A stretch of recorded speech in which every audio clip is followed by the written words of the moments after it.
దేవుణ్ణి ఎందును పెట్టి మనం ఆరాధించాలి, ఎందును పెట్టి కనపరచాలి, ఎందును పెట్టి దేవుణ్ణి స్తుతించాలి అని మనం చూసుకుంటే,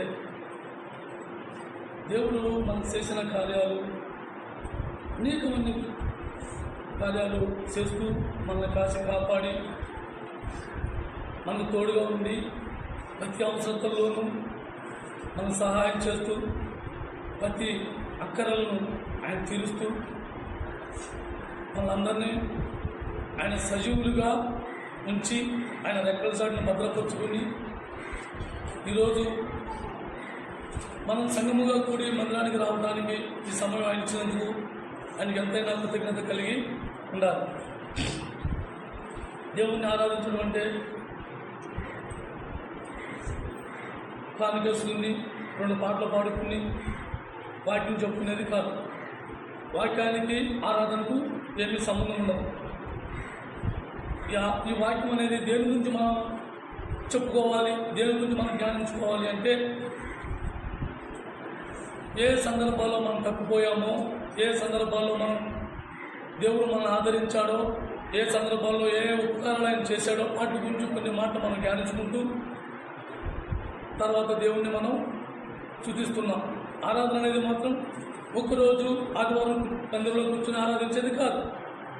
వ్యక్తిగతంగా ప్రతిరోజు దేవునితో సామాసం, దేవునితో కలిసి జీవించడం, దేవునికి వాక్యానికి లోబడటం, వాక్యానుసారం మన జీవితం సరిచేసుకోవడం, ఇది దేవునికి ఆరాధన. అంతేగాని మందిరంలో కూర్చుని వాక్యాన్ని ఆరాధించేది ఆరాధన కాదు. కాబట్టి మనం ప్రతిరోజు ప్రతిసారి ప్రతి విషయంలోనూ మనం దేవునికి ఏ సందర్భాల్లో మనం ఆరాధకులుగా ఉంటున్నామో, ఏ సందర్భాల్లో దేవునికి ఇష్టలుగా ఉంటున్నామో, ఏ సందర్భాల్లో దేవునికి మనం దూరంగా ఉంటున్నామో వాటి గురించి మనం ధ్యానించుకోవడానికి మనకు ఆరాధన వర్తమానం. కాబట్టి వర్తమానం ఉన్న తర్వాత మనం ఆరాధించడానికి కాదు. ఈరోజు దేవుడు మనకి ఏ సందర్భాల్లో సమాధానం వచ్చాడో, మన సమాధానం వచ్చి ఆయనకి మనల్ని సమాధానంగా తీర్చాడో వాటి గురించి మనం కొన్ని మాటలు జ్ఞానించుకుని దేవుని స్తుతిద్దాం. రోమీయులకు రాసిన పత్రిక పేజీ నెంబర్ 136, రోమీయులకు రాసిన పత్రిక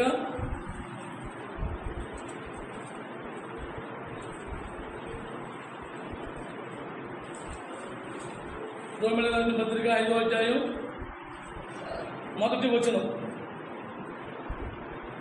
1వ వచనం కాబట్టి విశ్వాసం మూలంగా నీతిమంతులుగా తీర్చబడి మన ప్రభువైన యేసుక్రీస్తు ద్వారా దేవునితో సమాధానం కలిగి ఉన్నాము. యేసుక్రీస్తు ప్రభు ద్వారా మనం సమాధానం కలిగి ఉన్నాము. దేవుడికి అంతకుముందు మనకు ఏ యొక్క సమాధానము లేదు.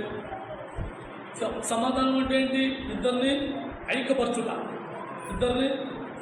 ఇద్దరికి ఒకరికొకరు ఒప్పందం చేయి. చూడండి, ఎవరైనా ఏదో తవ్వు ఆడుకుంటే భార్య భర్తలో, లేకపోతే అన్నదమ్ములో, అక్క చెల్లెళ్ళలో, లేకపోతే ఫ్రెండ్సో, ఇలా ఎవరైనా కీచులాట ఆడుకున్నప్పుడు మీ ఇద్దరు ఎవరైనా సమాధానం పడకపోతే ఎలాగరా అని మనం ఎలాగైతే సంభాషించుకుంటూ ఉంటామో, అలాగే దేవుడు ఆ యేసుక్రీస్తు ప్రభు కూడా మనందరం కూడా దేవునికి దూరంగా ఉన్నాం. దేవుడు ఎవరో తెలియక, దేవునితో ఎలాగ మనం పరిచయం పెంచుకోవాలో తెలియక, దేవుని ఎరగక మనం అజ్ఞానంగా మనం తిరుగులాడినప్పుడు, జ్ఞానం లేకుండా బుద్ధిహీనులమై మనం ఉన్నప్పుడు ఆ యేసుక్రీస్తు ప్రభు ఈ భూమి మీదకి వచ్చి ఆయన మనందరినీ కూడా తన చెల్లెళ్ళుగాను తమ్ముళ్ళుగాను స్వీకరించి ఆ తండ్రి ఎదుట సమాధానం పరచడానికి ఆయన ఈ భూమి మీదకి వచ్చాడు. దేవునికి మనకు సమాధానం పరిచాడు. అంతవరకు దేవుడికి మాత్రం మనం సమాధానంగా లేము. దేవుడు కోరుకున్న జీవితం మనం జీవించరా, దేవుడు చెప్పిన ఆజ్ఞలు మనం పాటించరా, దేవుడి ప్రకారంగా దేవుడు ఎలాగైతే మనం కోరుకున్నాడో అలా మనం లేము. మనకు నచ్చిన తోమను మనం తిరిగాము, మనకు నచ్చినట్టు మనం పూజించాము, మనకు నచ్చినట్టుగా మనం ప్రవర్తించాము, మనకు నచ్చిన విషయాల్లో మనం తలదూర్చుకుని లేనిపోని అన్ని మేధోసుకుని ఇలాగా దేవునికి దూరం అయిపోయాడు.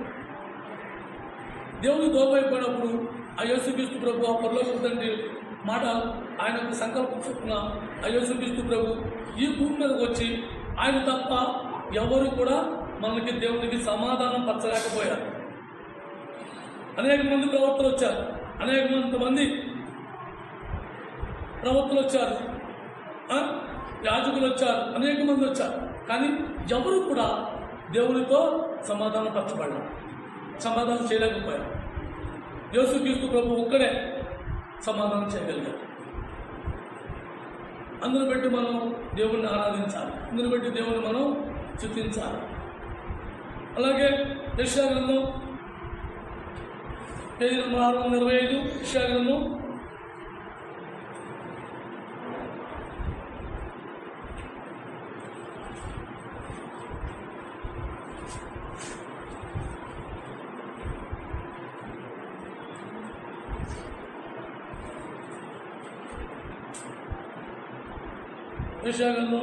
66వ అధ్యాయం 12వ వచనం చదవలేక, యెహోవా ఇలాగ చదువుతున్నాడు, ఆలకించుడి, నది వలె సమాధానమును ఆయన వద్దకు పారచేయలేదు. చాలండి, నది వలె సమాధానం పారచేస్తున్నాడు. నది మనకి అన్ని విషయాల్లో, ఏ విషయంలో, ఈ విషయంలో మనం సమాధానం వచ్చాడు, ఈ విషయంలో పర్వాలేదు, ఈ విషయంలో మనం సమాధానంగా ఉన్నాం దేవుడితో అనేది లేదు. మనం అన్ని విషయాల్లో దేవుడికి వ్యతిరేకంగా ఉన్నాం. ఏ విషయంలోనూ దేవునితో మనకు సంభాషణ లేదు, దేవునితో సావాసం లేదు, దేవునితో ఐక్యత లేదు. ఏ విషయంలో కూడా దేవుడితో మనం సమాధానంగా మనం లేదు. అయితే ఆ యేసుక్రీస్తు ప్రభు ఆయన మహాకృపను పెట్టి, ఆ పరలోకపు తండ్రి ఆయన మహాకృపను పెట్టి, ఆ యేసుక్రీస్తు ప్రభు ప్రేమను పెట్టి మనమందరం కూడా సమాధానం ప్రతి విషయాల్లో వరద నది వలె ప్రవాహం, అంటే నది చూడండి పారుతూ ఉంటుంది. అలాగే మనం ఎన్ని సమాధానాలు కావాలి అన్ని సమాధానాలకి ఆయన మన సమాధానం ఇస్తూ వచ్చాడు, సమాధానం పరుచుకుంటూ వచ్చాడు. మన ఎవరిని కూడా ఆయన విడిచిపెట్టాడు, అందరికీ సమాధానం ఇచ్చాడు, అందరితోనూ సమాధానంగా ఉన్నామన్నాడు, అందరితో సమాధానం పరిచాడు. అలాగే ముందు ముఖ్యంగా తన తండ్రితో సమాధానం పరిచాడు. తండ్రికి మనకి సావాసం లేదు, సంబంధం లేదు, వ్యక్తిగత అనుభవం లేదు, వ్యక్తిగతంగా మనం కలిసి జీవించలేదు. అయినా సరే తన తండ్రితో సమాధానం వచ్చి మనల్ని ఆ యొక్క నది వలె ఆయన సమాధానం మన వద్దకు వచ్చేలా చేశాడు. ప్రతి విషయంలో, అన్ని విషయాల్లో మన సమాధానం కర్తయ్య ఉన్నాడు. ఈ విషయానికి సమాధానం ఉంది, ఈ విషయానికి సమాధానం లేదంటే లేదు. మనం అన్ని విషయాల్లో కూడా సమాధాన పడి జీవించడానికి ఆ యేసుక్రీస్తు ప్రభు తన తండ్రితో సమాధానం పరచడానికి ఈ భూమి మీదకి వచ్చి మనం సమాధానం పరిచాడు. నది ప్రవాహం ఎలాంటి సమాధానం ఎలా ప్రవాహిస్తుందంటే అలాంటి ప్రవాహమైన సమాధానం మన దగ్గరికి పంపించాడు. ఒక సమాధానం అని కాదు, కొంతసేపు అని కాదు, ఒక రోజని కాదు, ఒక మాట అని కాదు, అన్ని విషయాలకి కూడా సమాధానం ఇచ్చాడు. మనల్ని సమాధానపరిచాడు. సమాధానపరచుకుంటే తను జతపరిచాడు, ఐక్యత కల్పించాడు, ఆయనతో కలిసి ఉండడానికి జతపరిచాడు. అలాంటి దేవుణ్ణి మనం ఎంతైనా గణపరచాలి, స్తుతించాలి. దేవుణ్ణి ఏదో మందిరానికి వచ్చి సూచిస్తున్నాము అంటే కాదు. మనకి ఈ సమాధానం, మనకు ఎవరికో తెలియదు, మనం ఒకరికొకరు సావాసం లేదు, ఒకరికొకరు సంబంధం లేదు. అలాంటప్పుడు దేవుడు మనం పిలిచి మనందరికీ సమాధానం వచ్చాడు. ఒక సంఘాన్ని ఇచ్చి ఆ సంఘంలో మనందరినీ కూడా ఒకరు సమాధాన పడి దేవునితో సమాధానంగా ఉండడానికి ఆయన సమాధానం మనకు వరదలాగా ప్రయోగింపజేశాడు. అలాంటి దేవుడు మనం ఆరాధిస్తాం, ఆయన ఎంతైనా గణపరచాలి, స్తుతించాలి. ఆరాధన అనేది ఒకరోజు మనం మందిరానికి వచ్చి దేవుని ఆరాధించుకునేది కాదు. ఆరాధన అనేది రోజు, ప్రతిరోజు, ప్రతి విషయంలో మనం సమాధాన పడుతూ దాన్ని సరిచేసుకుంటూ ఏ లోపం మనకు తెలిసిందో, ఏ వాక్యం ద్వారా మన హృదయానికి ఏ మాట తాకిందో ఆ ప్రకారంగా మనం ఆ మాటను పట్టుకుని దాంట్లో మనం సమాధానం పడి సరిచేసుకుంటమే దేవునికి సమాధానం మనం పరచాలి. ప్రతి విషయంలో సమాధానం పరచడానికి భూమి మీదకి వచ్చాడు, కానీ మనం విడిచిపెట్టడానికి మాత్రం రాదు. మన సమాధానం అంటే తెలియని స్థితిలో మనం ఉన్నప్పుడు దేవుడు మనకు సమాధానం గురించి నేర్పించాడు, శక్తి వచ్చాడు.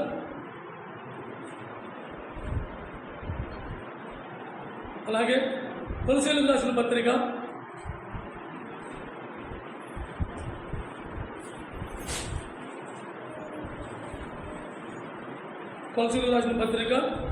3వ అధ్యాయం పేజీ నెంబర్ 184.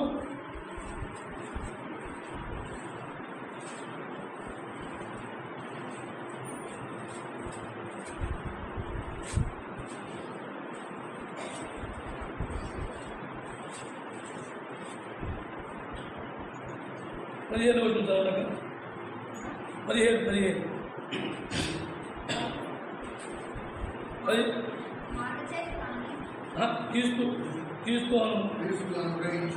క్రీస్తు అనుగ్రహించు సమాధానము మీ హృదయంలో నిలుచుండనియుడి.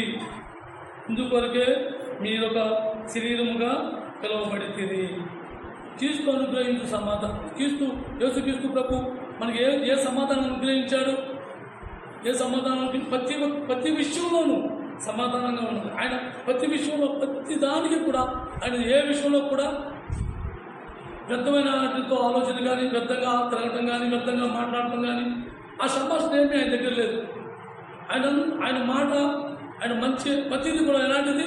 తన తండ్రి ఏమైతే చెప్పాడో దాన్ని పాటించుకుంటూ వచ్చాడు, దాన్ని మనం నేర్పించుకుంటూ వచ్చాడు.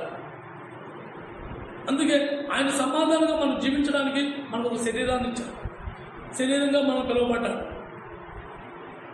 ఆ శరీరంలో ఆయన ప్రేరేపించి ఆయన యొక్క సమాధానం పరచడానికి ఈ భూమి మీదకి వచ్చాడు. ప్రతి విషయంలోనూ సమాధానంగా ఉన్నాడు. నువ్వు ఈ నేరాన్ని నువ్వు చేసావా? సమాధానం చెప్పడం మౌనంగా ఉన్నాడు. తండ్రి మౌనంగా ఉండమన్నాడు. ఈ నేరాలన్నీ నీ మీద పడుతున్నాయి, పన్నాయి అనుకున్నాడు. దీన్ని నువ్వు ఒప్పుకుంటున్నావా? సమాధానం లేదు. అంటే ఒప్పుకున్నాడు. ఎవరి కోసం? మన కోసమే ఒప్పుకున్నాడు. మనం పొందవలసినవన్నీ కూడా ఆయన పొందడానికి ఆయన సమాధానం అయిపోయాడు. మన సమాధానం ఏంటి? అవన్నీ నాయే. నేను తప్పు చేశాను, ఈ తప్పు నాదే. ఈ పాపం చేశాను, ఈ పాపం నేను చేసిందే. ఈ నేరం చేశాను, ఈ నేరం నేను చేసిందే. ఈ అబద్ధం ఆడాను, ఈ అబద్ధం నేను మాట్లాడిందే అని ఏ కూర్చోనా కూడా మనం ఎవరము ఒప్పుకొని స్థితిలో మనం ఉన్నప్పుడు ఆయన ఒప్పిపోబడి మన కోసం ఆయన మందేసుకున్నాడు. ఆయన మనకు సమాధానం ఇచ్చాడు. తీసుకొని గురించి సమాధానంగా మనం జీవించాలి. అంతకుముందు మనకి ఆ సమాధానం లేదు, ఆ ఒప్పింపు లేదు, మనలో ఆ మార్పు లేదు. దేవుడు ఎప్పుడైతే మనతో మాట్లాడుతున్నాడో మళ్ళీ ప్రతి ఒక్కరిలో కూడా ఆ మార్పు వస్తుంది. ప్రతి ఒక్కరు కూడా ఒకరితో ఒకరు సమాధానం పడటం, దేనికి దానికి మనం సమర్థించుకోవటం, దాన్ని సమకూర్చుకోవటం, ఇవన్నీ మనకు తెలుసా? మనకు తెలియదు. మనం ఎవరి కాలం ఎలాంటి జీవితం జీవించాము? మనం ఒకటంటే అవతల వాళ్ళు రెండంటే, అవతల వాళ్ళు రెండంటే మనం నాలుగంటూ ఏ విషయంలో కూడా నేను గొప్పను మనం గొప్పల కోసం చెప్పుకుంటే మనం జీవించామే కానీ సమాధానంగా మనం ఎక్కడ జీవించదు. ఎప్పుడైతే దేవుడు నీతో నాతో మాట్లాడుతున్నాడో మన మనోడితో వెలిగింపజేశాడో మనం సమాధానం పట్టుకోవచ్చు. అది క్రీస్తు సమాధానం. యేసుక్రీస్తు ప్రభు సమాధానం ఏ విషయంలో కూడా అయినా ఎవరితో కూడా పోటీ పడ్డాడు. కానీ యథార్థత మాత్రం మాట్లాడాడు. సత్యంగా మాట్లాడాడు. ఎప్పుడు సత్యం విషయంలో మాట్లాడే విషయంలో ఎవరికి రాజీపడే జీవితం మాత్రం ఆయన జీవించాల. యథార్థత జీవితం జీవించాడు. ఎవరితోనూ రాజీ పడలేదు. యథార్థత సత్యం ఏంటన్నది దాన్ని మాత్రమే బయటపరచాడు. అలాగే మనం కూడా ఆ యొక్క సమాధానం మనలో, ఆ తీసుకునే సమాధానం మనలో ప్రేరేపించాలి. మనం కూడా సమాధానంగా ఉండాలి. అందుకు మనం దేవుడు ఆ శరీరంగా పిలుచుకున్నాడు. ఆ శరీరంగా ఉన్నాం కదా అని మనిషి వచ్చినట్టుగా, నోరు ఉంది కదా అని మనిషి వచ్చినట్టుగా మాట్లాడి, నాకు బలం ఉంది కదా అని రాష్ట్రం ఉంటే తవ్వులకెళ్ళి కొట్టేసి కొట్లాటకి వెళ్ళిపోయి నా వెనకాల 10 మంది అన్నున్నారు కదా అని ఎంతమందిని బెదిరించి కొట్లాడటం ఇటువంటి మన సమాధానం కాదు. ఒకవేళ వాళ్ళకి తెలియదు, వాళ్ళ అన్నులు, వాళ్ళకి బుద్ధి లేదు. మనం దేవుడు అనుకున్నాం, మన క్రైస్తవులు. ఒకవేళ వాళ్ళ తొందరపడ్డా మనం సమాధానంగా ఉండాలి. ఇది క్రీస్తు సమాధానం, క్రీస్తు అనుగ్రహించిన సమాధానం. ఆయన ప్రతి విషయంలో ప్రతి విషయంలో ఆయన సమాధానంగా ఉన్నాడు. అలాగని న్యాయ విషయంలో మాత్రం, యథార్థత విషయంలో మాత్రం రాజీపడిన జీవితం జీవించాడు. ఆయన కొడతారని తెలుసు, ఆయన తిడతారని తెలుసు, ఆయన్ని మేము దిగేస్తారని తెలుసు, ప్రాణం తీస్తారని తెలుసు, అన్నీ తెలిసింది కూడా రాజు మాత్రం పడలా ఎక్కడ కూడా యథార్థంగానే మాట్లాడాడు.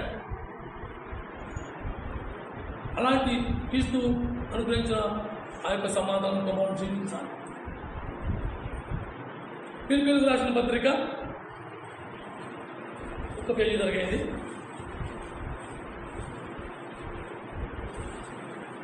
Page number 180. పిలుపులకు రాసిన పత్రిక 4వ అధ్యాయం 7వ వచనం. అప్పుడు సమస్త జ్ఞానములకు మించిన దేవుని సమాధానము యేసుక్రీస్తు వలన మనం మీ హృదయములకును మీ తలంపులకును కావాలి. క్రీస్తు యొక్క ఆ యొక్క సమాధానం ఎలాగుందో మనకు కావులుగా ఉంది. మన హృదయంలో కలవరం పడకుండా, మన మనసులో ఆలోచన రాకోకుండా, పాపిష్ట ఆలోచన కానీ, దుర్మార్గం ఆలోచన కానీ, లేకపోతే ద్వేషమైన ఆలోచన కానీ, ఇటువంటి ఏమీ రాకోకుండా దేవుడు మన హృదయానికి కావలు ఉంచాడు, మన హృదయాన్ని కావలు పెట్టాడు. ఇది ఆయన సమాధానం. ఆయన ఏమేమైతే మనతో మాట్లాడాడో, ఏ విషయాలతో మనతో మాట్లాడుతూ మనం బలపరిచాడో అవన్నీ కూడా మనం జ్ఞాపకం చేసుకుని మనం సవర్ చేసుకోవాలి, సమాధానం పట్టాలి, సమకూర్చుకోవడానికి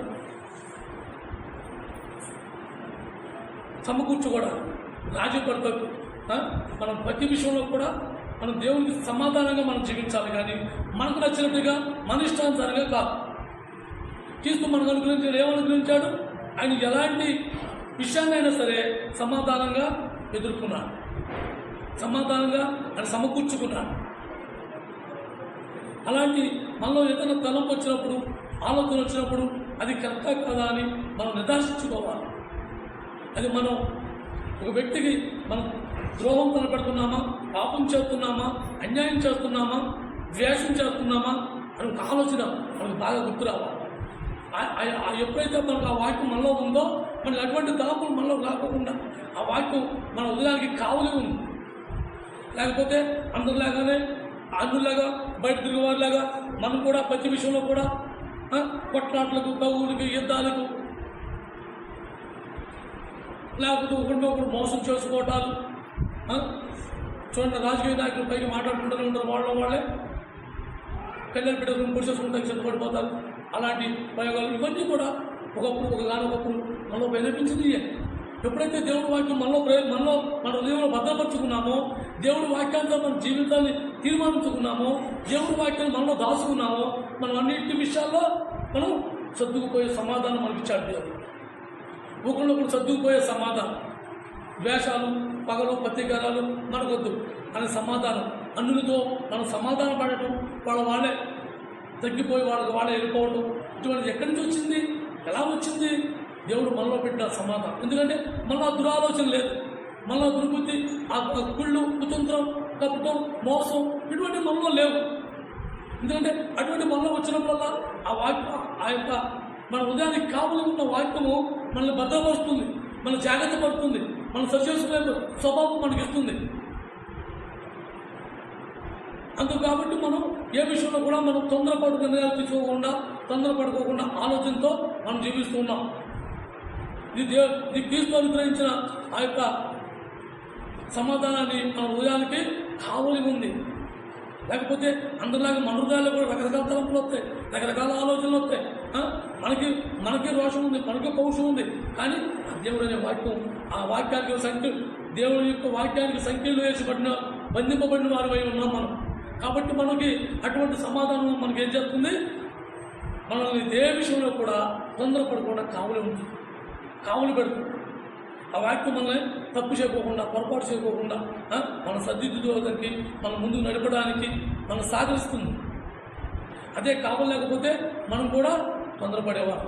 మనం కూడా ప్రతిరోజు అన్నులాగే ఈదురుపడి వాటితో పాటు మనం కూడా సమానం అయిపోయి సమాధానం లేని స్థితిలో ఇష్టానుసారంగా కొట్లాటలు,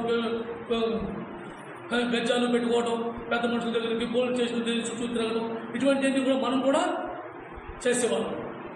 ఒకప్పుడు నేను అలాంటి స్థితిలోనే ఉన్నా. నేనైతే అలాగే చేశాను.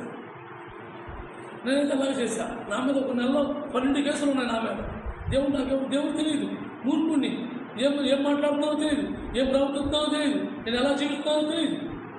అలాంటి స్థితిలో దేవుడు నన్ను ఏం చేశాడు?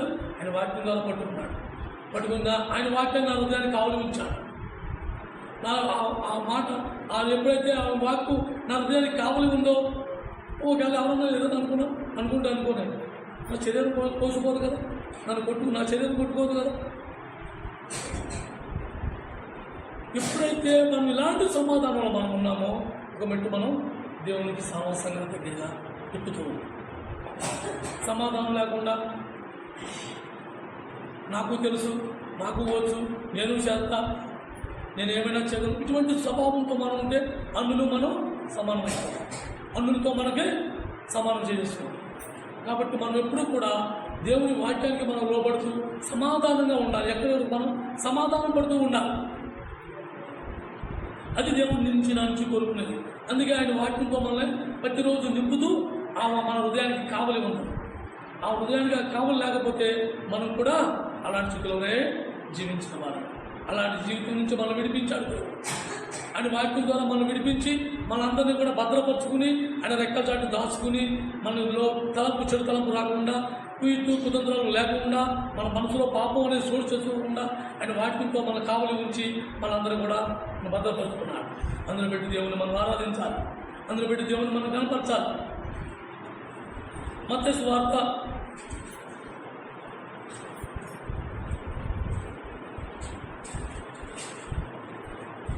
6 మత్తయి సువార్త 5వ అధ్యాయం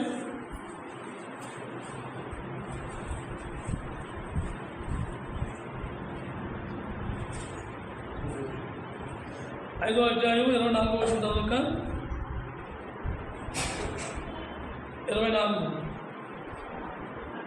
అక్కడ బలిపీఠం ఎదుటనే నీ అర్పణ విడిచిపెట్టి మొదట వెళ్ళి నీ సహోదరుడితో సమాధాన పడు, అటు తర్వాత వచ్చి నీ అర్పణ అర్పించు. దేవుడు ఎప్పటికప్పుడు మనకి ఈ యొక్క సమాధానం అనే దాని గురించి మనకి ఎన్నోసార్లు హెచ్చరిస్తూ వచ్చాడు. సమాధానం. మనం ఒక వ్యక్తితో ఒక వ్యక్తి సమాధానం లేకుండా మనం ఎన్ని కానుకలు చేస్తే ఏంటి ఉపకారం, దేవుని మందిలో ఎన్ని పనులు చేస్తే ఏంటి ఉపకారం, దేవుని కోసం పొద్దున్నే వచ్చి మనం మందిరం అంతా బాగు చేసి, మందిరం చుట్టూరు బాగు చేసి, మందిరంలో సాపలు చేసి, మందిరం పూర్తి కడిగేసి ఎన్ని చేసినా సరే మనం ఒకసారి వ్యక్తితో మన సమాధానం లేనప్పుడు మనం చేసినంత కూడా వ్యర్థమే. మనం సాటి పెట్టుకుంటే మన మందిరంలోనే కాదని చెప్పింది, మన మందిరంలో మన విశ్వాసంతో అనేది కాదని చెప్పింది, మన ఇరుగు పొరుగు వారితో, మన చుట్టుపక్కల ఉన్న వారితో, అందరితో, అనేక మందితో మనం ఏ విషయంలో మనం సమాధానం పెడుతున్నాం, ఏ విషయంలో మనం సమాధానంగా మనం జీవిస్తున్నాం. వాళ్ళు ఏదన్నా అంటే మనం 4 అంటున్నాం, వాళ్ళు ఏదన్నా మనం వాడికన్నా ఏదో గొప్పగా చేయాలనుకుంటాం, వాడికన్నా ఏదో ఎక్కువగా చేయాలనుకుంటాం, వాడికన్నా ఏదో పేరుగా చేయాలనుకుంటాం. ఇలా పోటీలు పడి మన క్రైస్తవ జీవితానికి వాడు చేసుకుంటున్నాము. కానీ దేనికి మనం సమాధానం పడుతున్నాం, దేనికి సమాధానం పడతాం? సమాధానం మనం బయట లోకంలో మనం సమాధానంగా మనం జీవించినప్పుడు మనలో ఎంత మౌనంగా ఉండి ఎంత జాగ్రత్తగా వాక్యం ఉంటే మాత్రం తన వల్ల ఏంటి మనకు వచ్చేది? మనం ఎంతవరకు సమాధానం పడుతున్నాం? అలాంటి స్థితిలో దేవుడు మనం ఏం చేసుకుంటున్నాడు? ఏమనుకుంటున్నాడు? ఆయన వాక్యాన్ని మన హృదయంలో పెట్టాడు. మనం సమాధానం పట్టాలి. మనం హెచ్చరిస్తానికి కొన్ని మాటలు, దేవుడు కలిగిన మాటలు, కొన్ని మాటలు మన మనసులో ఉండి మనం హెచ్చరిస్తూ ఉంటాయి. నువ్వు 3 వారాల క్రితమో 4 వారాల క్రితమో గురువారం ఒక మాట చెప్పాడు మా గురువుగారు. ఏంటది? నువ్వు గెచ్చమనిలో ఉన్నావా, యూజన్లో ఉన్నావా అని. గెచ్చమని అయితే ఏమవుతుంది? కోత పోయాలి, పొయ్యి పడతాం, దిగ్గొట్ట పడతాం, పొడవ పడతాం. అలాగే సమాధానం పడే విషయంలో కూడా మనం అలాంటి ఎదుగుతూ ఉంటాయి, అలాంటి అనేక ఎదురవుతూ ఉంటాయి. సమాధానం పడుతూ ఉండాలి. ఇది లోకం అంతా క్రైస్తవ లోకం కాదు, ఇది సాతాను లోకం. సాతాను లోకంలో మనం క్రైస్తవులుగా మనం జీవిస్తున్నాం.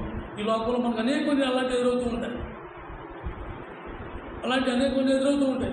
అలాగని సత్యాన్ని నువ్వు మరుగుపరచక్కలా, అలాగని న్యాయాన్ని నువ్వు అబద్ధం చేయక్కలా, సత్యాన్ని నువ్వు మరుగుపరచక్కలా. యథార్థతే. అలాంటప్పుడు నువ్వు పొడిపించుకున్నా పర్వాలా, చుట్టించుకున్నా పర్వాలా, పోయించుకున్నా పర్వాలా. కానీ యథార్థత మాత్రం ఎప్పుడూ రాజీ పడదు.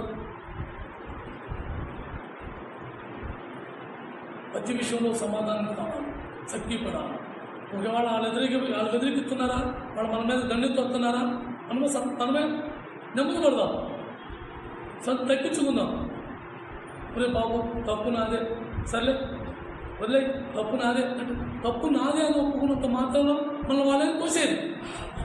అలాగని మనం చిన్న చూపు మనం ఎవరు చూడు. ఆ తప్పు నాదే అని ఒప్పుకున్నంత మాత్రాన మనం తగ్గించుకుంటాం. ఇది సమాధానం.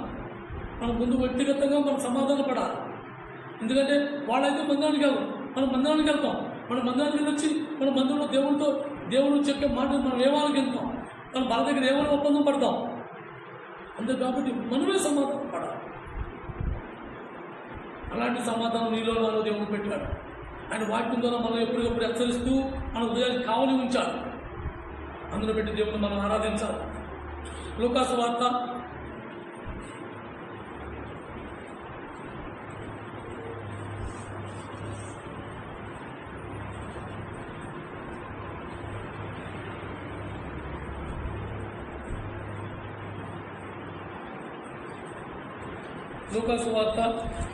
2వ అధ్యాయం పేజీ నెంబర్ 51, 2వ అధ్యాయం 14వ వచనం. 14 సర్వోన్నతమైన స్థలములలో దేవునికి మహిమయు ఆయన ఇష్టమైన మనుషులకు భూమి మీద సమాధానం కలుగునుగాక అని దేవుని స్తోత్రం చేస్తుంది. ఎవరికి సమాధానం? ఆయనకి ఇష్టమైన వారికి సమాధానం కలిగి ఈ భూమి మీద సమాధానం కలుగును కాక. దేవునికి నీకు సమాధానం కలగాలంటే, దేవునికి మనకు వ్యక్తిగత సమాధానం కలిగి ఉండాలంటే, దేవుడితో మన సమాసంగా మనం కలిసి మనం జీవించాలి అంటే మనం ఏం చేయాలి? దేవుడికి ఇష్టలుగా ఉండాలి, దేవుడికి ఇష్టంగా మనం ఉండాలి. దేవుడు మనం ప్రేమించే స్వభావం. దేవుడైతే మనం ఎప్పుడు ప్రేమిస్తున్నాడు, కానీ ఇష్టపడుతున్నాడా లేదా? నువ్వంటే నాకు ప్రేమ ఉంది, కానీ నువ్వంటే నాకు ఇష్టం లేదు. ఆ మాట దేవుడంటే మన పరిస్థితి ఏంటి? నువ్వంటే నాకు ప్రేమే, నువ్వంటే నాకు ఇష్టం లేదు. కాబట్టి మన దేవుడికి ఇష్టలుగా ఉంటే ఈ భూమి మీద మనం సమాధానంగా ఉంటాం. మనం సమాధానం పడే విషయంలో ఎప్పుడు కూడా దేవుడు ఏం చెప్తున్నాడో, దేవుడు ఏం మాట్లాడుతున్నాడో అది మాత్రం మనం గ్రహించుకోవాలి. ఆ గ్రహింపు లేకపోతే మాత్రం మనం ప్రతిసారి కూడా దెబ్బతింటుంది. ఆ సర్వోన్నతమైన స్థలంలో ఉండి ఆయన నీకు నాకు ఈ భూమి మీద సమాధానం పరుస్తున్నాడు. ఎవరికి సమాధానం పరుస్తున్నాడు? అందరికీనా అంటే అందరికీ కాదు. ఎవరైతే ఆయనకి ఇష్టలుగా ఉంటారో, దేవునికి ఇష్టలుగా ఉంటారో, దేవుడి మాటలు లోపడతారో. ఇష్టలుగా ఉండమంటే ఏంటి? దేవుడికి ఇష్టలుగా ఉండమంటే ఆయన మాటకు లోపడు, ఆ మాటకు లోబడి అది చేయటం, ఆ పని చేయటం. చూడండి, మన ఇంట్లో మన పిల్లలు ఎంతమంది ఉన్నా సరే మనం ఎక్కువగా ఒక వ్యక్తినే మనం ఇష్టపడుతూ ఉంటాం. ఎందుకు? మనం ఎందుకు చెప్తే అది తెలుసు చేస్తూ, మనం దేని ఏ మాట చెప్తే ఆ మాటకు లోబడుతూ, ఎలాగో మనం చేయమంటే అలాగే చేయటం, ఇక్కడికి వెళ్ళమంటే అక్కడికి వెళ్ళటం, అలాంటి పని చేసే వ్యక్తిని ఆ పిల్లవాడిని మనం ఏం చేస్తుంటాం? ఎక్కువగా ఇష్టపడుతూ ఉంటాం. అలాగే మనం కూడా దేవుడికి ఎక్కువగా ఇష్టంగా ఉండాలంటే మనం ఏం చేయాలి? దేవుడి వాక్యానికి మనం లోపడాలి, దేవుడి మాటకి మనం లోపడాలి. ఆ ఇష్టాన్ని మన ఇష్టం కాదు, కానీ దేవుని ఇష్టం నెరవేర్చడానికి మనం ఇష్టపడాలి. అలాంటప్పుడు ఈ భూమి మీద దేవుని యొక్క సమాధానం మనకు కలిగి, దేవుని సమాధానం మనలో లేనప్పుడు, దేవుడు పెట్టిన వాక్యం మనలో లేనప్పుడు, దేవుడు ఏమైతే చెప్పాడో ఆ జీవితం మనలో లేనప్పుడు దేవుడికి మనం ఇష్టలుగా ఉండలేము. దేవుడికి ఇష్టలుగా లేకపోతే మనం సమాధానంగా, దేవుని సమాధానం మన దగ్గర ఉండదు. దేవుడు ప్రతి విషయంలో, అన్ని విషయాల్లో మనల్ని హెచ్చరిస్తూ వచ్చాడు. దేన్నైతే మనల్ని హెచ్చరించాడో దాన్ని మనం పట్టుకుని జీవించడం దేవుడికి ఇష్టం. దేవుడికి ముఖ్యంగా దేవుడికి ఏది ఇష్టం? దీనులుగా ఉండడం దేవుడికి ఇష్టం. ఎవరైతే నాకేంటి, నా ఇష్టం, నాకు పలుకుబడి ఉంది, నాకు అండ ఉంది, నాకు బలం ఉన్నది, నాకు డబ్బు ఉంది, నేను కుర్రోడిని, నేను ముసలోడిని, పెద్ద వయసులో ఇలాగా కొత్తలేసుకునేది కాకుండా మనం ఏ వయసులో ఉన్నా సరే దేవుని ఎదుట దీనుడిగా మనం ఉన్నామా? ఆయన సమాధానం మనం పొందడం. ఫస్ట్ మనం దేవుని దీనులుగా ఉండాలి. ఆ దీనత్వం మనం నేర్చుకోవాలి. మనం ప్రతిసారి దేవుడు మనల్ని హెచ్చరిస్తూ వస్తున్నాడు. ప్రతిసారి దేవుడికి ఇష్టలుగా మనం ఎందుకు లేకపోతున్నామంటే మనలో ఎక్కడో ఒకన గర్వించడం మొదలు అవుతూ ఉంటే దేవుడు మన ఇష్టలుగా ఉండాలి. మనలో గర్వం లేకుండా ఆ వాక్యం ఏమైతే చెబుతుందో ఆ వాక్యానుసారం మనం జీవించడానికి ఇష్టపడాలి. అప్పుడు మనం దీనులుగా మనం జీవించడం అలవాటు చేసుకుంటాం. ఎవరైతే దీనులుగా మనం జీవించడం మొదలుపెట్టామో దేవుని సమాధానం నీలో నాలో ఉంటుంది. ఆ సమాధానం మనలో లేనప్పుడు మనం ఎన్ని వర్తమానాలు విన్నా, ఎంత టైం మనం మందిరంలో కూర్చున్నా, ఎన్ని రోజులు ప్రార్థన చేసినా, ఎంతమంది ఎన్ని ప్రార్థనలు మనం వెళ్ళినా అంతా కూడా బూడిదలో వచ్చిన పనేది. కాబట్టి ఎప్పుడు కూడా మనం సమాధానం కలిగి ఉండడానికి మనం ఇష్టపడాలి. యోహాను సువార్త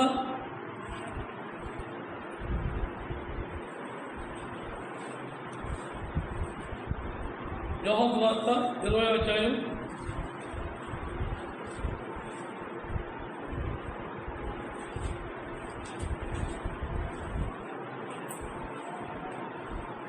101 యోహాను సువార్త 20వ అధ్యాయం 19వ వచనం.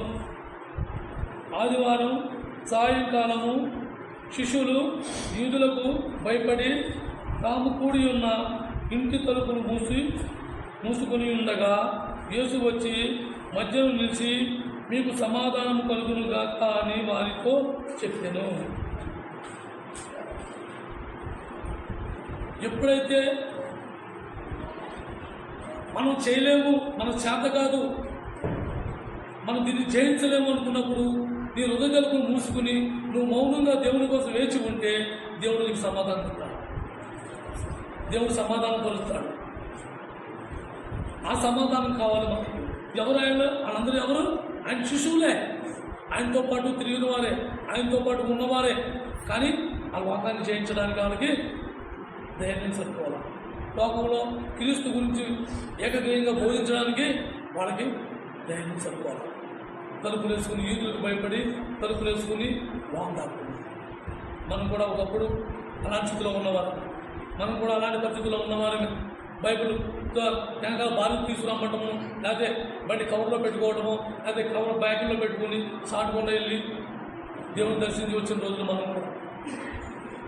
కానీ ఎప్పుడైతే దేవుడు నీతో నాతో మాట్లాడుతూ మొదలుపెట్టాడో, దేవుడు సమాధానం మనకి ఇచ్చి ఉన్నాడో, దేవుడు మీలో ఉన్నానన్నాడో, ఆ దేవుడు మన లోపల మనం చేర్చుకున్నామో మనం ఎవరికి భయపడవలసింది.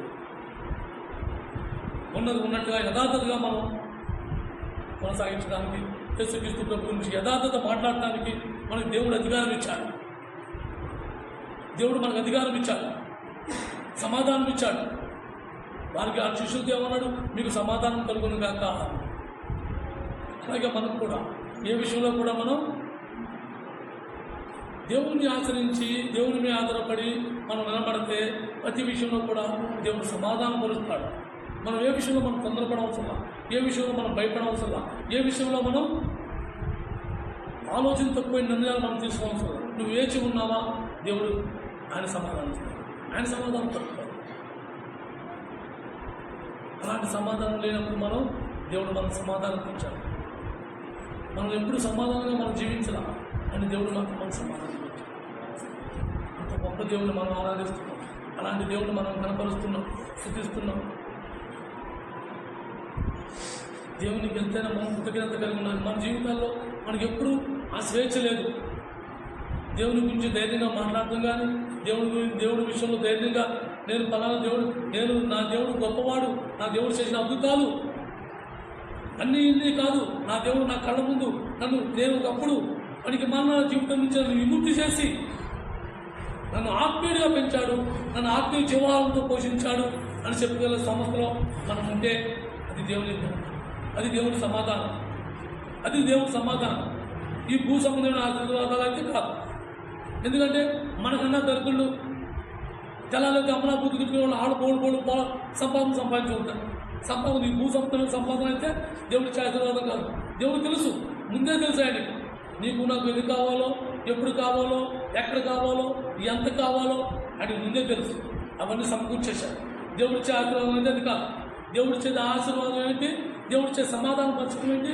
ఒకప్పుడు నేను వ్యర్థంగా మాట్లాడేవాడిని, నేను ఎదుటి వారిని ద్వేషంగా ఉండేవాడిని, ఎదుటివాడిని ప్రేమించలేని స్వభావంలో ఉండేవాడిని, ఎదుటివాడిని సన్మానించలేని స్థితిలో ఉండేవాడిని. ఇప్పుడు నేను సమాధానంగా వాళ్ళు నన్ను ఏమనుకున్నా నాకు అనవసరం, నేను యథార్థతగా నేను ప్రేమించుకుంటున్నానా లేదా? ఇది సమాధానం. ఇది సమాధానం. ఒక వ్యక్తిత్వం మనకు అనవసరం, ఒక మనిషి గురించి మనకు అనవసరం. మనం ఎలాంటి ప్రేమతో మనం ప్రేమిస్తున్నాం, మనం ఎలాంటి ప్రేమతో వారితో మనం కలిసి ఉంటున్నాం, మనం ఎలాంటి ప్రేమతో మనం మసులుకుంటున్నాం, ఎలాంటి ప్రేమతో మనం ఈ సమాజంలో ఉన్నాం, ఇది మాత్రం మనకు సమాధానం అయి ఉండాలి. అలాంటప్పుడు మనం ఎక్కడో మనం భయపడి మనం దాక్కోవాలి ఇబ్బంది లేదు. దేవుడే మన సమాధానంగా ఉన్నాడు. 119వ కీర్తన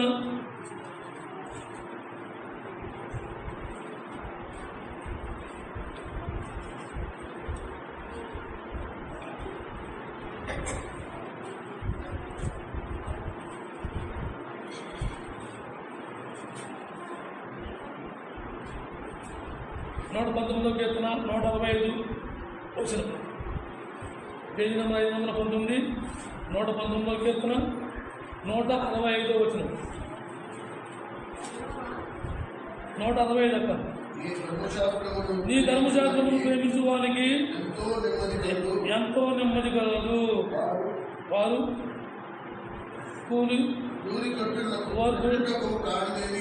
కారణమేమీ లేదు.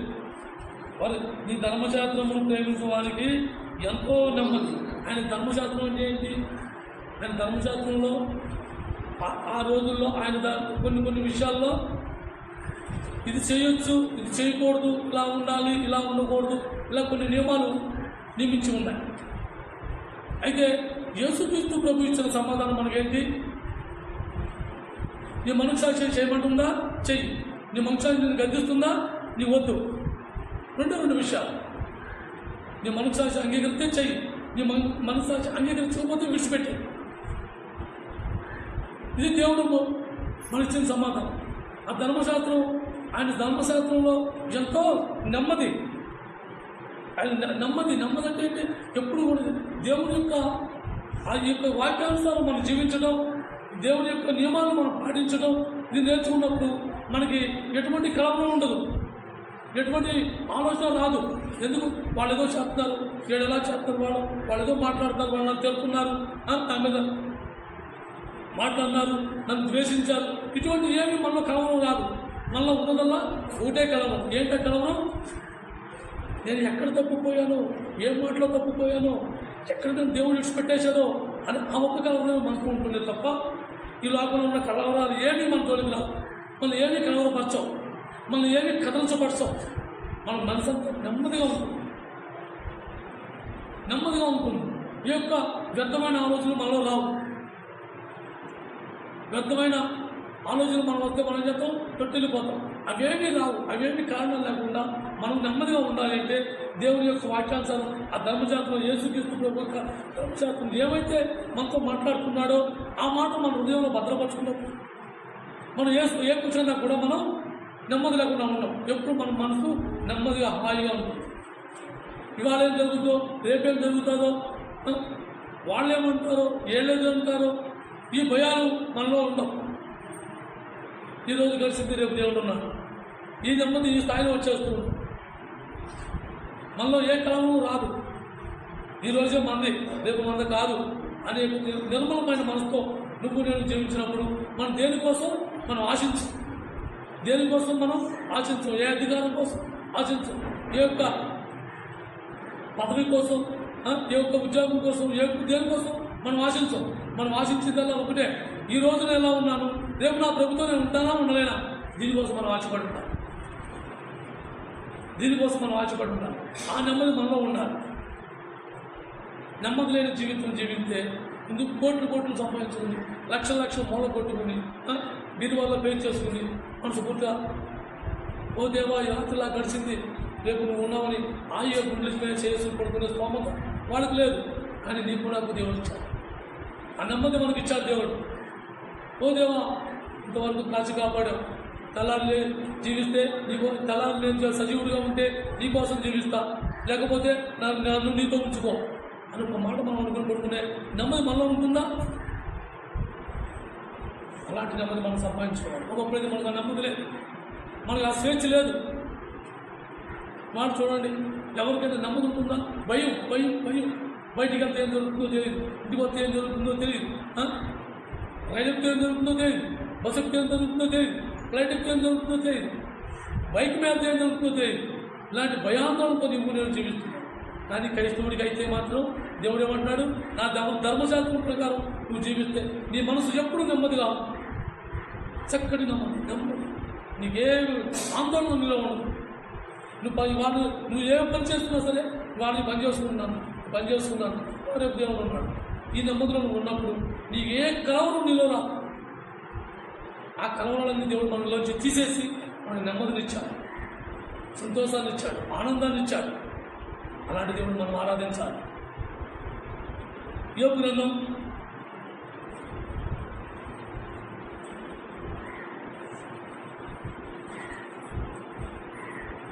22వ అధ్యాయం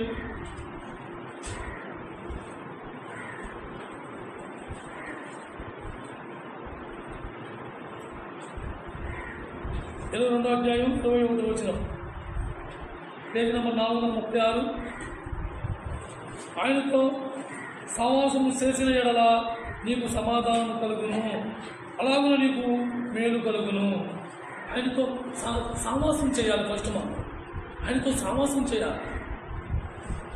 చూడండి, మన వాళ్ళు ఏదైనా మనం తప్పు చేసినప్పుడు, మన పిల్లలు అటు ఇటు తిరిగినప్పుడు మన పెద్దవాళ్ళు ఏమంటుంటారు? సహవాసం మంచిగా ఎడితే నువ్వు మంచి బుద్ధి వచ్చింది మీ అబ్బాయి పెట్టిన సహవాసాలు యాదవ సహవాసాలు అని మన పిల్లలు మనం అంటూ ఉంటాం. చూడండి, అలాగే మనం కూడా మన దేవుడు ఎవరు? ఎంతో మంచివాడు, ఎంతో ప్రేమ గలవాడు, కృపా సత్య సంపూర్ణుడు మన దేవుడు. ఏ విషయంలో కూడా మనల్ని ఎప్పుడు కూడా మనకు అలాగున్నా కూడా ఆయన మనం ద్వేషించా, మనల్ని విడిచిపెట్టలా, శాంతించాడు. మన తల్లిదండ్రులు మనం విడిచినా కానీ ఆయన మాత్రం మనం విడిచిపెట్టలా. ఆయన శాంతి తీసుకున్నాడు, మన సమాధానం ఇచ్చాడు. ఆయనతో ఎప్పుడైతే మనం సమాధానంగా సహవాసం కలిగి ఉంటామో మన సమాధానం పొందుతాం. ఆయన సమాధానం మనలో ఉందో మనం ఎప్పుడూ కూడా ఏ విషయంలో కూడా తొందరపాటు కానీ, కలవరం కానీ, ఆలోచన విధానంలో పొరపాట్లు కానీ మనలో రావు. మనలో వచ్చేదల్లా దేవుని వాక్యమే తప్ప వ్యర్థమైన మాటలు మనలో పలకం, వ్యర్థమైన ఆలోచనలు మనలో రావు. దేవుని వాక్యానుసారం మనం జీవించాలని తీర్మానించుకున్నామా? దేవుని వాక్యం అంతా ఈరోజు నాతో ఏం మాట్లాడుతుందో నేను జీవితం ఈరోజు అంతా అలాగే జీవిస్తాను ఒక తీర్మానం నువ్వు ఉదయకాలనే తీసుకుంటావు. తప్పు జరిగిపోయిన తర్వాత అయ్యో అనవసరంగా ఇది దేవుళ్ళ చేయకుండా ఉండవలసిందే, దేవుని సన్నిధిని అనవలసిన, దేవుడితో సహవాసం ఉండవలసిన, ఆ సమస్య తెగిపోయిందని జరిగిపోయిన తర్వాత మనం అనుకుంటే ఒక కాలంలో ముందుగానే మనం ఆలోచన కలిగి దేవుడితో సహవాసంలో ఉంటే మన నుంచి ఏ ఒక్క ఆ యొక్క సమాధానం తప్పుకోదు. మనం ఏ సమాధానం లేనివాడు, ఎలాంటి సమాధానం లేనివాడు, అలాంటి వాడిని మనకు తీసే దేవుడు ఆయనతో యేసుక్రీస్తు ప్రభు తన తండ్రి అయిన దేవునితో సమాధానం పరిచి మనకు ఆయన ఏమంటున్నాడు? మీకు మేలులు కలుగుతాయి, మేలులు కూడా కలుగుతాయి. దేవునితో ఎప్పుడైతే సహవాసంగా ఉన్నామో దేవునితో సమాధానం పడతాము, అలాగే ఆయన ఇచ్చే మేళ్ళు మనం పొందుతాం. ఆయన చేసిన మేళ్ళు జీవితంలో మనకి ఒకటా రెండా ఇన్ని రకాల మేళ్ళు చేశాడు, ఇన్ని రకాలుగా మనల్ని ద్వేషించాడు, వాళ్ళందరినీ ద్వేషించాడు, ఆయన ప్రేమించాడు. ఆయన ప్రేమ కన్నా గొప్ప మేలు ఏమన్నా ఉందా? మనం మన బదులుగా ఆయన శిక్షణ అనుభవించాడు. అసలు అంతకన్నా గొప్ప మేలు ఇంకేమన్నా ఉందా? ఇలాంటి మేలు మనకు ఎవరైనా చేస్తారా? మనం ఎంత ఇంట్లో బంధువులు కూడా, ఇంట్లో కన్నవాళ్ళు కూడా మనం చేయరు. కానీ ఆ పర్లోక తండ్రి యేసుక్రీస్తు ప్రభు ఆయన చేశాడు. ఆయన తండ్రి దగ్గర సమాధానం పరచడానికి మనకు ఎన్ని గొప్ప మేలు చేసి మనకు ఎందుకు లేని వాడిని మనకు ఎందుకు కల్పించాడు. మనలో యథార్థత లేని జీవితాల్లో మనం జీవించినప్పుడు మనల్ని యథార్థతగా జీవించడానికి మనం నడిపించాడు. మనలో ఏ మంచితనము లేదు, ఏ సమాధానం లేకుండా వ్యర్థంగా జీవించే మనందరిలోనూ ఆయన జ్యోతిని వెలిగించి మనలో సమాధానం పరిచాడు. అలాంటి దేవుడు మనం ప్రార్థిస్తాం, అలాంటి దేవుడు మనం కనపరుస్తున్నాం.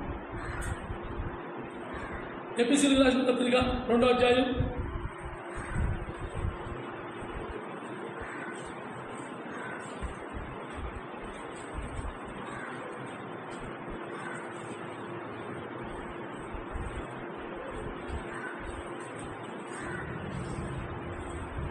14వ వచనం చూడండి. 2వ అధ్యాయం 14వ వచనం, పేజీ నెంబర్ 174, ఎఫెసీయులకు రాసిన పత్రిక 2వ అధ్యాయం 14వ వచనం. ఆయన తన సమాధానమై ఉండి మీకును మాకును ఉండిన దేశమును అనగా విధిరూపమైన ధర్మశాస్త్రము ఆజ్ఞలు గల ధర్మశాస్త్రము తన కొట్టివేయ చేత మధ్యపు గోడను పడగొట్టెను. దేవునికి నీకు నాకు మనందరికీ దేవునికి సమాధానం లేదు. మనం దేవునితో జతపరచబడిన వారు కాము. మనం దేవునికి వ్యతిరేకమైన వాడు, దేవుని ద్వేషించిన వారు, దేవుడి క్రియలను మనం వ్యతిరేకంగా మనం పాటించిన వారు. మనం నచ్చినట్టు మనం నచ్చిన దానికి మనం వెళ్ళి మన నచ్చిన దాన్ని మనం పూజించి దేవునికి వ్యతిరేకమైపోయి దేవుడు మనందరినీ ద్వేషించే స్థితిలో మనం ఉన్నప్పుడు ఆ ధర్మశాస్త్ర ప్రకారం మనం అసలు ఆ దృష్టిలో దేవుని మొక్కేవారమే కాదు. అలాంటి ధర్మశాస్త్ర అడ్డాలన్నింటినీ కూడా ఎవరు సమాధానం వచ్చాడు? యేసుక్రీస్తు ప్రభు. ఆయన శిలువ ద్వారా మనకు సమాధానం వచ్చాడు. ఆ మధ్యపు గోడను తీసివేశాడు. లేకపోతే మనం ఆ యేసుక్రీస్తు ప్రభువే ఈ భూమి మీదకి వచ్చి మన సమాధానం పరచుకోవడం ఉంటే మనకి వారికి ఎప్పుడు ఆ మధ్య గోడ ఉండేది. ఈ మందిరంలో ఎవరో యాజకుడు వచ్చి వారు బోధించి 2 మాటలు చెప్పి ఈ వారం అంతా మీరు ఎలా జీవించాలంటే ఆ వారం మనం నచ్చినట్టు జీవించడం, తర్వాత మళ్ళీ ఆదివారం మందిరానికి వచ్చి ఏదో ఒక బలి ఇవ్వడం, అది ఏదో కానుకేసుకోవడం, నా తప్పైపోయిందని క్షమించడం, ఇలాగే జరిగిపోతూ ఉండేది. కానీ యేసుక్రీస్తు ప్రభు ఎప్పుడైతే ఈ భూమి మీదకి వచ్చాడో అలాంటి స్థితి నుంచి మనం విడిపించి మనం సమాధానం పరిచాడు. ఆ యొక్క ఆకిలు, ఆ దశాకిల యొక్క ఉన్న మధ్య గోడను, ఆ ధర్మశాస్త్రం పెట్టిన నియమాలను వాటిన్నింటినీ కూడా ఆయన అడ్డుగోడగా తీసేసి మన ఏకదారిగా మన తండ్రితో డైరెక్ట్ సంబంధాన్ని మనం కలిపాడు. మనకి ఎవరికి ఇప్పుడు ఆటంకం లేదు. మన జీవితమే మనకు ఆటంకం. మన దేవుని కోరిన జీవితం మనం జీవించామా? దేవుడు చెప్పినట్టు మనం నడుచుకున్నామా? దేవుడి ఆజ్ఞల ప్రకారం మనం సమాధానం పడి ఉంటున్నామా? ప్రతి విషయంలో దేవుడిని మనం దర్శించుకోగలం. లేదు, నాకు నచ్చిన జీవితం జీవించి నా ఇష్టాంతరంగా పాత స్వభావంతోనే నా ఇష్టాంతరంగా ఉండి నాకు నచ్చిన జీవితం జీవించి నేను దేవుడిని అనుకున్నా అంటే మాత్రం మన సమాధానం దొరకదు. దేవుడు మన సమాధానం ఇచ్చాడు. యేసుక్రీస్తు ప్రభు మన సమాధానకర్త అయి ఉన్నాడు. ఈ భూమి మీద సమాధానం ఇవ్వడానికి వచ్చాడు, కానీ మనగా జీవించడానికి కాదు. ఆయన ఒక వాక్యం మన హృదయానికి కావాలి ఉంది. ఆ వాక్యం ఎప్పుడైతే మన హృదయంలో ఉందని మనం విశ్వసించామో మనం నోరుదారు వ్యర్థంగా మాట్లాడు, అలాగే మనం పగలు పెంచుకోము, అధికారంతో ఉండం, కుళ్ళు కుతంత్రాలతో ఉండం, ద్వేషాలతో ఉండం. ఒకే నెమ్మది. ఈ రోజు ఇలా గడిచింది, నా విశ్వాసం నా యొక్క పరిశుద్ధులతో నేను ఈరోజు అంతమానం నేను గడిపాను, నా జీవితం వ్యాపి, రేపు నేను ఎవరితో గడపాలో నా ప్రభుత్వం ఉండాలి. ఇలాంటి తీర్మానాలతో మనం ముందుకు సాగుతూ ఉంటాం. మనలో వ్యక్తిత్వాలు, వ్యక్తిగత ఆలోచనలు, వ్యక్తిగత భేదాలు, కష్టాలు మనలో ఉండవు. ఒకే ఒక మనస్తత్వం. ఎందుకంటే దేవుడే చెప్తాడు, యేసుక్రీస్తు ప్రభువే చెప్తున్నాడు అన్నమాట. మీకు సమాధానకర్తనే ఉన్నాను. ఆయన సమాధానకర్త ఉన్నాడు. నన్ను ఎవరు సమాధానపరచలా, ఆయనే సమాధానపరిచాడు, ఆయనే సమాధానం అయి ఉన్నాడు. మనందరికీ సమాధానకర్త అయిన ఆ యేసుక్రీస్తు ప్రభు ఎలాగైతే మనకు నేర్పించాడో ఆ ప్రకారం మనం జీవించడమే దేవునికి మనం దేవునికి ఇష్టంగా లేకపోతే మాత్రం దేవుని సమాధానం మనం పొందలేం. దేవుడితో మనం సమాధానం పరచబడలేం. దేవుడితో మనం సమాధానం పరచబడకపోతే దేవుడి మేలు మనం పొందుకోలేం. ఆఖరిగా రోమీయులకు రాసిన పత్రిక 5వ అధ్యాయం మరొకసారి తీయండి.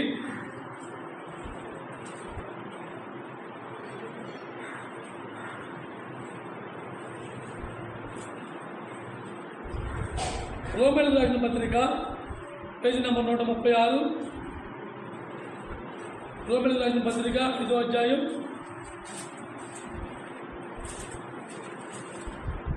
10వ వచనం చూడమ్మా. ఎలాగనగా శత్రుమై ఉండగా ఆయన కుమారుని మరణము ద్వారా మనము దేవునితో సమాధానం పరచబడిన ఎడల సమాధానపరచబడిన వారమై ఆయన జీవించిన చేత మరి నిశ్చయముగా రక్షింపబడుదుము. ఎవరు మనల్ని సమాధానపరిచాడు? ఆయన ప్రతి విషయంలో అన్నిటికీ దేవుడికి మనం వ్యతిరేకం అయిపోయాం. దేవుడు చెప్పింది ఏది కూడా మనం అంగీకరించాలి. అసలు దేవుడే తెలియదు మనకి. దేవుడే తెలియక దేవుడికి వ్యతిరేకంగా మనం జీవించాం. మన పెద్దవాళ్ళు, మన పూర్వీకులు దేని మొక్కమంటే దాన్నే మొక్కాం, దేనికి ఏ గుడికి వెళ్ళమంటే ఆ గుడికి వెళ్ళాం, ఎవరు సలాం చేయమంటే దానికే సలాం చేశాం. అలాంటి బందికాల నుంచి దేవుడు యేసుక్రీస్తు ఏం చేశాడు? మన సమాధానం ఇచ్చి మన సమాధానం పరిచాడు. మన జీవితంలో సమాధానం ఉండాలి. దేవునికి యథార్థత కలిగి దేవునితో కలిసి జీవించే సమాధానం మనలో ఉండాలి. 11వ వచనం చదవమ్మా. అంతేకాదు మన ప్రభువైన యేసుక్రీస్తు ద్వారా దేవుని యందు అతిశయపడుతున్నాము. ఆయన ద్వారానే మనం ఇప్పుడు సమాధాన స్థితి పొంది ఉన్నాము. దేవునికి మన దేవుని పిల్లలమ్మా, దేవుడితో సమానంగా చక్కపరిచిన వాడుమా, దేవుడితో చక్కపరిచి దేవుని పక్కన నుంచి దేవుని ఎదుగుండా నుంచి యోగ్యత మనకుందా? మనం అలాంటి యోగ్యత ఏమీ లేదు.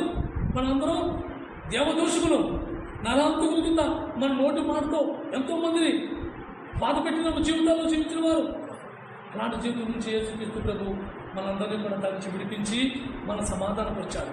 తండ్రికి ఇష్టలుగా చేశాడు. అందరిని పెట్టి దేవుని ఆరాధించాలి, అందరిని పెట్టి దేవుని సూచించాలి, అందరిని పెట్టి దేవుని కనపరచాలి. మనం దేవుని ఆరాధించడం అంటే వ్యర్థంగా కాదు. ఊరికే వచ్చి మందిలో కూర్చుని 2 మాటలు చెప్పుకుని 2 పాటలు పాడుకుని కాను వేసుకుని ఆరాధించుకునేది కాదు ఆరాధన. వ్యక్తిగతంగా విన్న వాక్యానుసారం మనం జీవించడమే దేవునికి ఆరాధన. ఉన్న సమయం అలాగే తీసుకుంటారు.